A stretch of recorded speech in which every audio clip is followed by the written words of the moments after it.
राम राम प्रिय दर्शकों, कैसे हैं आप? उम्मीद करता हूं अच्छे होंगे। बहुत से युवक और युवतियों का अनुरोध आया था कि कोई ऐसा वीडियो बनाया है कि जिसमें यह पता चले कि उनका प्रेम विवाह में परिणित होगा कि नहीं। क्या कुंडली में कोई ऐसे भाव होते हैं, कोई ऐसे ग्रह की स्थिति होती है कि जो होने से यह पता चले कि उनका प्रेम विवाह में परिणित होगा या नहीं होगा। हाँ, ऐसे कई भाव होते हैं, उनकी चर्चा आज हम यहाँ करने वाले हैं। प्रेम एक ऐसा विषय है, जो भी प्रेमी या प्रेमिका होता है वह यही चाहता है कि उसका प्रेम विवाह में परिणत हो जाए। इसके लिए वह पूरी कोशिश करते हैं।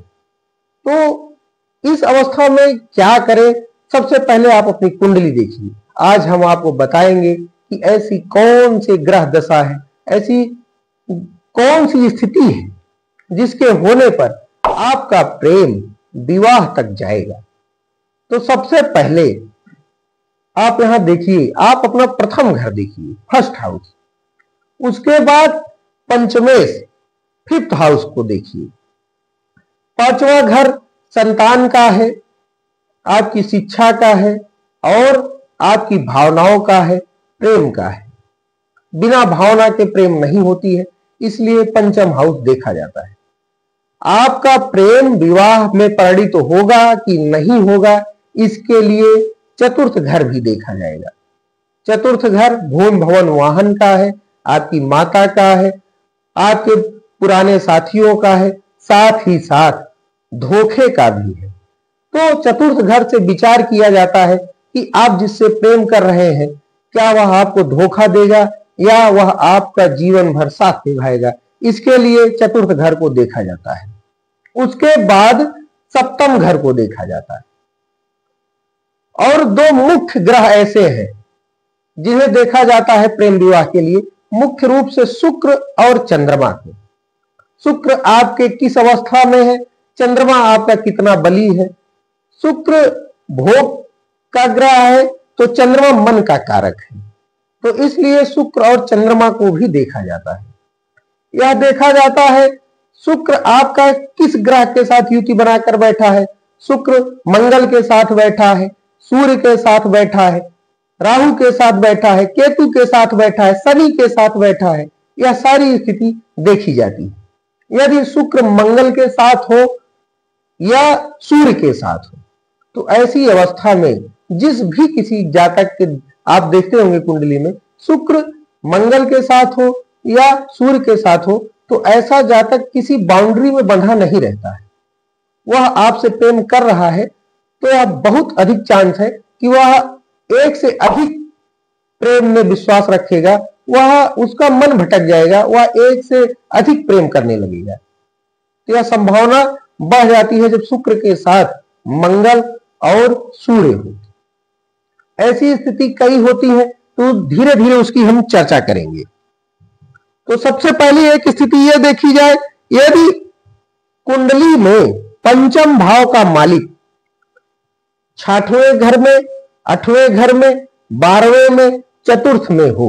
एक बार फिर से देखिए, यदि कुंडली में पंचमेश सिक्स्थ हाउस में, एट्थ हाउस में, ट्वेल्थ हाउस में या फोर्थ हाउस में, तो आप समझ लीजिए कि यह प्रेम आपका विवाह में परिणित नहीं हो पाएगा। आप जिससे प्रेम करते हो वो आप अपना पंचमेश देखिए और उसका भी पंचमेश देखिए। यदि उसका पंचमेश छठे घर में हो, आठवें घर में हो, 12वें घर में हो और चतुर्थ घर में हो, तो आप समझ जाइए कि आपका विवाह उससे नहीं हो पाएगा जिससे आप प्रेम करते हो। यदि पंचमेश शत्रु राशिस्थ हो या शत्रु ग्रही शत्रु के घर में बैठा, तब भी प्रेम विवाह में दिक्कतें आती हैं, धोखा ही मिलता है। तो आप अपनी कुंडली देखिए, ध्यान से देखिए। आप पहले पता करिए कि आपके पंचमेश बैठे कहां हैं। यदि वे किसी शत्रु ग्रह के साथ बैठे हो या शत्रु राशिस्थ होकर बैठे हो, शत्रु के घर में बैठे हो, तो आप जान लीजिए कि आपको प्रेम में धोखा ही मिलने वाला है। इसके बाद आप देखिए, यदि प्रेम भाव पर किसी पापक ग्रह की दृष्टि हो या प्रेम भाव पर ही कोई पाप ग्रह बैठा हो, तब भी ऐसी अवस्था में जातक का प्रेम विवाह नहीं हो पाता है, उसका प्रेम विवाह में पंडित नहीं हो पाता है। यदि पंचमेश एक अन्य स्थिति है, यदि आपका पंचमेश ही लग्नेश हो, यदि आपका पंचमेश लग्नेश हो, तो ऐसा जातक अपने प्रेम को एक मिशन, एक टारगेट के रूप में बना लेता है और वह उस प्रेम को पा ही लेता है।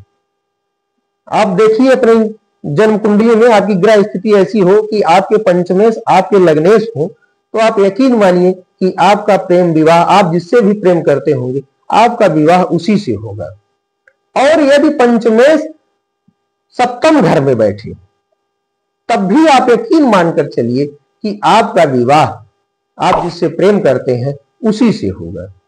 और पंचमेश आपके भाग्य भाव में बैठे हो, शुभ ग्रह से दृष्ट हो, नवम पंचम का संबंध बन रहा है, तो यह बहुत ही शुभ है। तो आप ऐसा मानकर चलिए कि आपकी शादी, आपका विवाह उसी से होगा आप जिससे प्रेम करते हो।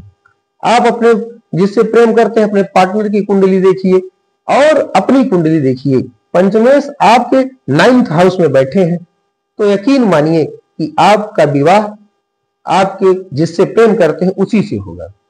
पंचमेश 10th भाव में बैठे हो, तब भी यह स्थिति है कि आपका विवाह उसी से होगा जिससे आप प्रेम करते हैं।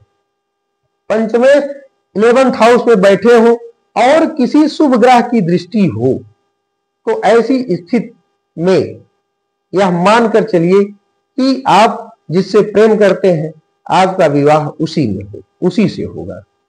यदि शुक्र के साथ गुरु बैठे, आप अपनी कुंडली देखिए, यदि आपकी कुंडली में शुक्र ग्रह के साथ गुरु बैठे हैं, तो ऐसा जातक प्रेम में भी अपनी मर्यादा को नहीं भूलता है, उसे अपनी मर्यादाओं का ख्याल रहता है। तो ऐसा जातक बहुत ही उच्च मर्यादा वाला होता है। तो यह बहुत ही अच्छी स्थिति है यदि आपकी कुंडली में शुक्र के साथ गुरुदेव बृहस्पति बैठे हो। यदि आपकी कुंडली में शुक्र के साथ शनि बैठे हो, तो यह संशय की स्थिति है। आप जिससे प्रेम करते होंगे, आपस में मनमुटाव होता होगा, आप उससे देखेंगे कि आप संशय मन में पाल बैठते हैं कि क्या वह मुझसे सचमुच प्रेम करता है कि नहीं करता है। तो कभी कभी ऐसी स्थिति देखी जाती है कि शुक्र के साथ यदि शनि बैठा है, तो यह अंतरजातीय विवाह बहुत ज्यादा करवा देता है। तो अंतरजातीय विवाह के कारण का एक कारण यह भी है कि शुक्र के साथ शनि का युति में होना।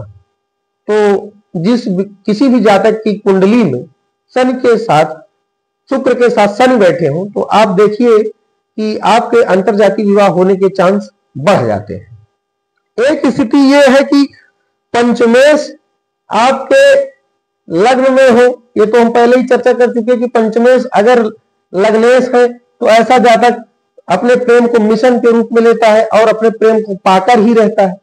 यदि पंचमेश आपके द्वितीय हाउस में हो तो थोड़ी सी कठिनाई जरूर आती है, लेकिन अगर आप प्रयासरत हैं तो आपका विवाह होकर ही रहता है आप जिससे प्रेम करते हैं। यही स्थिति पंचमेश के 3rd हाउस से भी बनती है कि यदि पंचमेश आपके तृतीय घर के मालिक है, तब भी यह स्थिति बनती है कि आप जिससे प्रेम करते हो आपका विवाह उससे होकर ही रहेगा।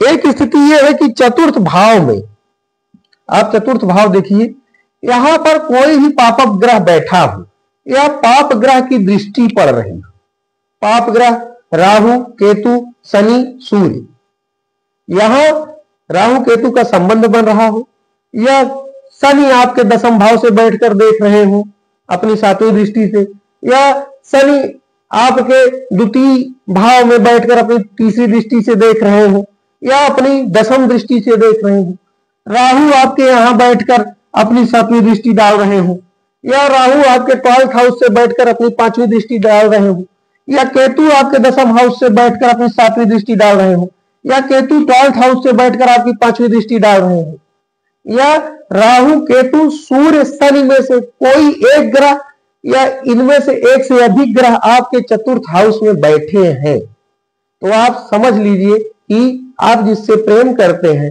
उससे आपको धोखा ही मिलेगा, छल ही मिलेगा। यह एक स्थिति बनती है। मैं ऐसा नहीं कहता हूं कि आपका जो पार्टनर है यदि ग्रह स्थिति ऐसी बनी है तो आप उससे संबंध विच्छेद कर लीजिए, लेकिन आप सजग हो जाइए और प्रयास करिए कि आपका विवाह उससे हो जाए। लेकिन आप 90% मानकर चलिए कि ऐसी स्थिति में आपका विवाह उससे नहीं हो सकता, क्योंकि सभी पापक ग्रह चतुर्थ हाउस को देख रहे हैं और यहां से धोखा का विचार किया जाता है, तो आप मानकर चलिए कि आपके साथ धोखा ही होगा। यदि सप्तमेश में किसी शुभ ग्रह की दृष्टि पड़ रही हो, जैसे शुक्र हो गया, बुध हो गया, बुध जो मजबूत अवस्था में हो, चंद्रमा जो अंश से बली हो, ऐसे शुभ ग्रहों की दृष्टि पड़ रही हो या ऐसे शुभ ग्रह आपके सप्तम घर में बैठे हो, तो आप मानकर चलिए कि आपका लव मैरिज हो जाएगा। यदि आप चाहते हैं तो आपका लव मैरिज 100% हो जाएगा। तो ग्रहों की कुछ ऐसी स्थिति है जो यह बताते हैं कि आप क्या लव मैरिज होगा या नहीं होगा, क्या आप जिससे प्रेम करते हैं उससे आपकी शादी हो पाएगी कि नहीं हो पाएगी, कि आपको धोखा मिलेगा। तो यह कुछ स्थिति है। वैसे तो हम यही कहेंगे कि आपके माता पिता जिससे भी विवाह आपका करना चाहते हैं आप उसी से विवाह करिए, लेकिन यदि आप कोई उपाय जानना चाहते हैं तो हम आपको उपाय भी बताते हैं। लेकिन हम आपको यही कहेंगे कि माता पिता के द्वारा ही चुने गए वर या कन्या से आप अपनी शादी करिए। लेकिन उपाय ये है, हम लोगों का काम है उपाय बताना, तो हम आपको उपाय जरूर बताएंगे। यदि आप लड़की है और आप किसी लड़के से प्रेम करती है और उससे विवाह करना चाहती है, तो आप माँ भगवती की आराधना करिए, माँ पार्वती की आराधना करिए। माँ पार्वती ने आराधना करके ही शिव भगवान को प्राप्त किया था। तो आप देखेंगे कि आप माँ भगवती की प्रार्थना करिए तो आपका प्रेम विवाह अवश्य होगा।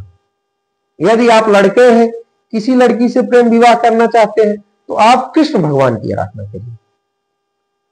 आप जिससे प्रेम करते होंगे वह आपको जरूर मिलेगा, यह मेरा पूर्ण विश्वास है। तो आप लड़की है तो माँ पार्वती की, लड़के हैं तो कृष्ण भगवान की आराधना करिए, तो इससे आपके प्रेम विवाह में सफलता मिलेगी। और कोई संशय हो तो आप हमसे हमारे व्हाट्सएप नंबर से संपर्क कर सकते हैं। व्हाट्सएप नंबर डिस्क्रिप्शन में दिया गया है, जो कि हम मुफ्त में जानकारी देते हैं। ऐसे ही जानकारी हम वीडियो के माध्यम से देते रहते हैं, तो इसके लिए आप हमारे चैनल को सब्सक्राइब कर लीजिए और नई नई जानकारी प्राप्त करिए। आज के